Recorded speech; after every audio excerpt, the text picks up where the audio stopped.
I want to go over small multiples, the last part of our visualization intro design set. I had to film this already once before, so hopefully I won't get a flicker effect like I had last time. Oh, I'm getting a flicker effect. Okay, I'm just going to skip from that one. Small multiples, the idea here is that we can present a whole bunch of different visualizations all at once. Or we can have just multiple perspectives of our data. We'll look at this hopefully when we hit facets and views of our data. Small multiples give you essentially a grid of different visualizations, and they're all connected. The key is if I select data from one of the visualizations, I get selection in the other visualizations. One of the things that my critiques about Tufte is that he ignores the interactivity part of it. Small multiples do not work really well unless you really have interactivity. You can have some, but the real power comes from that interactivity, where you select some small subset of the data and that gets reflected everywhere. Or you filter some of your data and that gets reflected everywhere.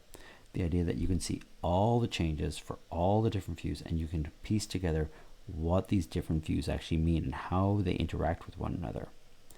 And that's a huge part of it. This also covers this externalized cognition aspect of visualization, where if all my visualizations are visible, then I can look at some part of the visualization or multiple different things at once, multiple different views of the data at once, versus having to swap pieces of paper around or remember what I saw 20 minutes ago.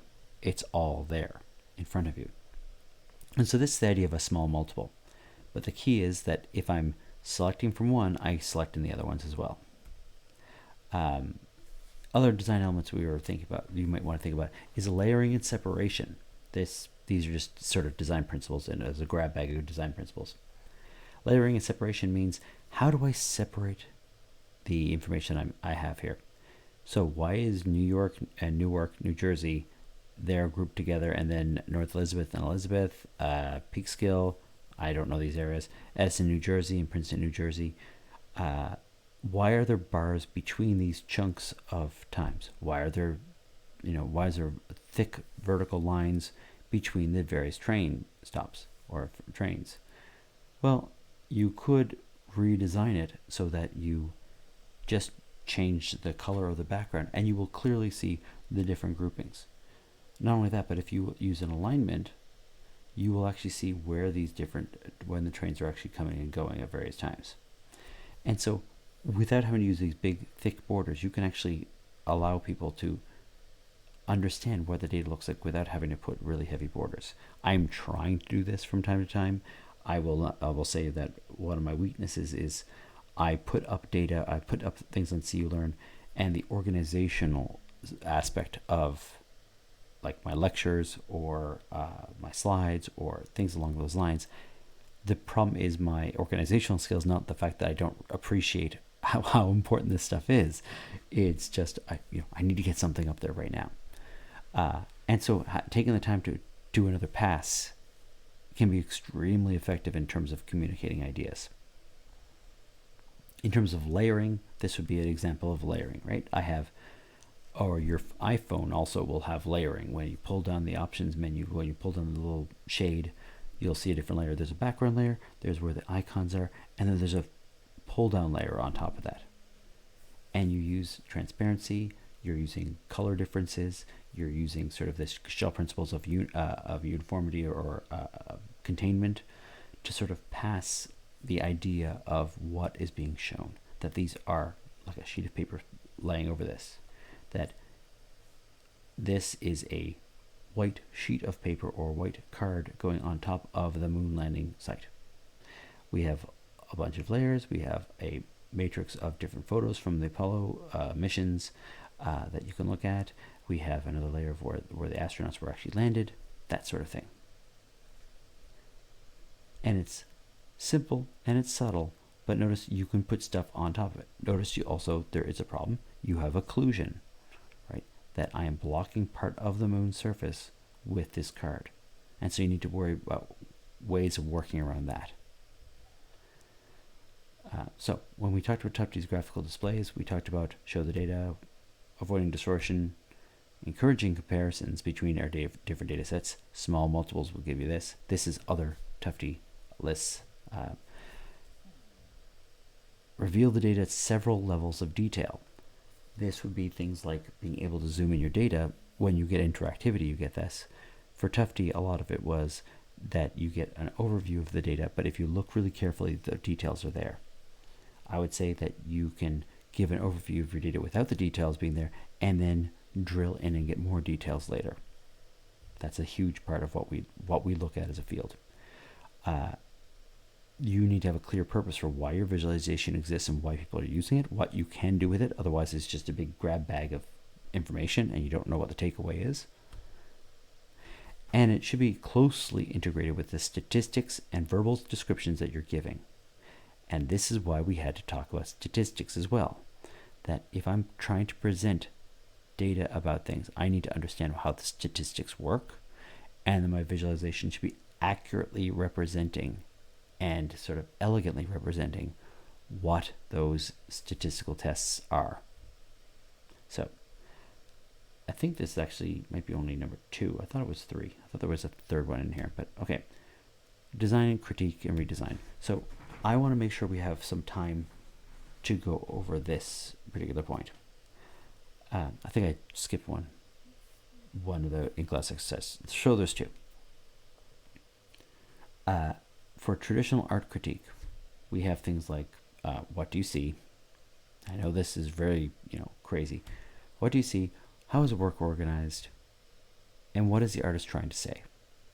These are actually things that if you're an artist and you're critiquing other art pieces, this is the way that you get quality art to a fairly large extent. It's the hidden thing that most scientists, if you're a scientist like me, you don't see this world. I see it when my sister, who's an artist, who's actually a professor in a fine arts college, when she goes to town on something. It turns out scientists look for sort of an objective truth. You cannot get that in the art community, so you try a different tact, which is you rip the crap out of somebody else's work if it doesn't match up to your standards. I mean, that's me being coy about it or joking about it. But the only way you know art should hold up is, well, the artist may have a particular vision, but other artists looking at it and critiquing it and trying to pull it apart and trying to really, digest it and stating their opinion about it is how you determine what quality is. There is no ground truth of this is objectively good or bad. As a result, though, it means that because there's no one way of doing this, it actually might be very useful for user interfaces. We have some idea of what would be useful, what is good, but there are various levels of good. There are better solutions than others, but there's an artistic flair to visualization design. And so one of our jobs is to take what somebody else does and be able to pick it apart and say, like, oh, I wouldn't have done this here, I would have done this instead.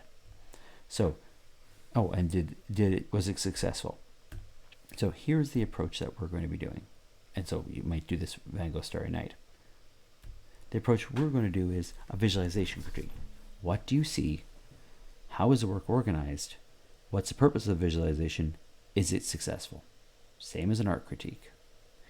You might think that the what do you see is not important. It is. It is also the exact same format I use for a paper critique or a research paper critique. Because the first thing you need to say is, this is how I interpreted your data, or how I interpreted your paper, or how I interpreted your visualization. And if I'm wrong, the artist or the designer needs to know this. If you completely misinterpret what they're trying to say, the rest of the critique sort of doesn't make a lot of sense. This is why I always ask for clarity when people write a post on Piazza, and I'm like, so let me be clear. For this question, you're asking this thing. So let me rephrase the question, if you will. What do you see? If I see the wrong thing, it tells you something else. It tells you a piece of information of how to improve. Then you want to describe how the work is organized, how the data is encoded, because you're trying to sort of break down what is just what you think is an image into the meaningful parts, so that They also understand that you broke it down in the right way. And you understand you broke it down in the right way. And you digest and you think about how things were presented. What's the purpose? Because maybe your interpretation of the purpose is wrong. And ultimately, based on the purpose and how it's encoded, was it successful? So here would be a visualization of, I think these are house prices in the United States, doubly encoded using the height in this 3D chart and using color. So what do I see? I see a map of the United States with a bunch of bars popping off of it, indicating the cost in the housing market across the United States. How's it organized? It's using a geographic map of the United States. It's visually encoding housing prices based off of particular, I'm assuming, state or county information, and the price for housing with that state and county information. Why is it there? It's trying to show the differences and disparities in prices for housing in the United States over a period of time, and particularly calling attention to particularly expensive markets such as Chicago and Los Angeles. And what's the purpose? And was this visualization effective? Hell no, right? This visualization is particularly bad because it's 3D when it doesn't need to be 3D or should not be 3D. You're getting massive occlusion in certain cases. The fact of the matter is some of these states, some of these counties and places with high density, that are highly dense, have a lot of people in a very small geographic area. But like if you look at the Dakotas up there, there's hardly anything at all. Looks pretty flat, but there's hardly anyone there. In terms of the number of people affected, there's a scale factor. You did not need to do 3D. The color was actually being used for it. And on top of that, you're getting occlusion based off of what's behind, let's say, this bar here. I don't know. I'm blocking stuff. They could have done a map of the United States without the 3D, using color, and it would have conveyed pretty much the exact same information, other than the fact that the bars shooting off really tell you the extreme outliers. And if that's what they're trying to convey, great. But if they're trying to get a general sense of the entire United States, it's doing a terrible job in that case. So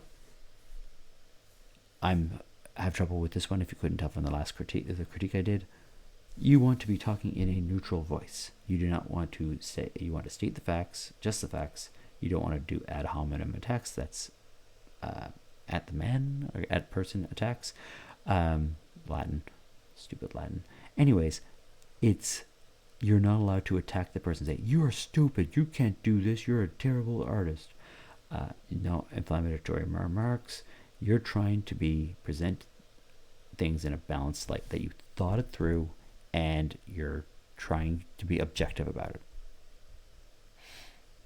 You state the facts independently. You can independently check every single fact, why you think 3D would be a bad idea in this particular case, why, based on the empirical evidence that we have. Shaw principles say don't do this because of this. And you want a clear goal. The critique must serve a purpose. So simply attacking the work is not enough.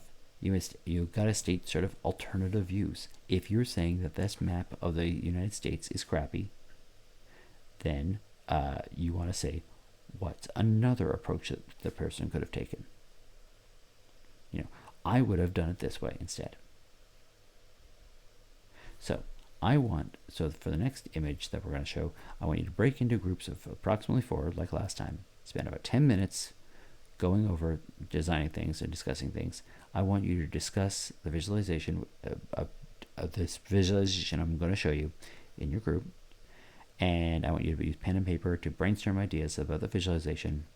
Pick one, refine a sketch as a group, upload some photos, maybe in the same Google document as those 3 number exercises we did.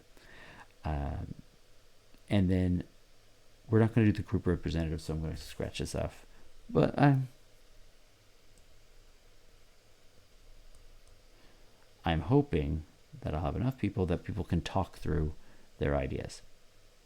And this is lecture. I didn't catch that in time. Lecture design question mark. Okay. So throw it into follow the C-Learn link to the Google Drive and throw it in the Google Drive for the in-class exercises. And here is the exercise. So, who is the intended audience? What information, or that you think it is? What information is being represented? How many data dimensions are encoded? You know, what kind of tasks, comparison, evaluations it enables? What can you do with this thing? What are the principles of excellence that best describe why it's good or bad? Like, where is it going wrong? Like, using overly saturated colors is considered a bad thing, right? Or maybe it's a simplified chart, and therefore it's a principle of excellence because it minimizes chart chunk. What kind of improvements can you make? Why do you dislike or like this particular visualization? So, in case you're wondering what the heck this is the number of pages of classified documents in the United States. So that's what these bars are going to be along the bottom. This is the number of documents that were classified in total, I do believe. So page length versus number of documents. And yeah, so this is number of documents. And you can also see, well, I won't want to tell you everything that you can see in here. The question is, what do you think of this thing? You can talk about it in terms of these are our normal critique dimensions, but remember, you're trying to use a neutral voice, you're trying to give it an alternative, and you're also trying to state the facts about what you think is wrong about this, how people perceive things, how Gestalt principles work, what the effects of 3D when it comes to looking at the data, things like that. Okay, so I would like you to try this out as a group. And when we come back for our synchronous lecture, we will discuss what you came up with. Okay? So with that, I'm going to take my leave of you, I do believe.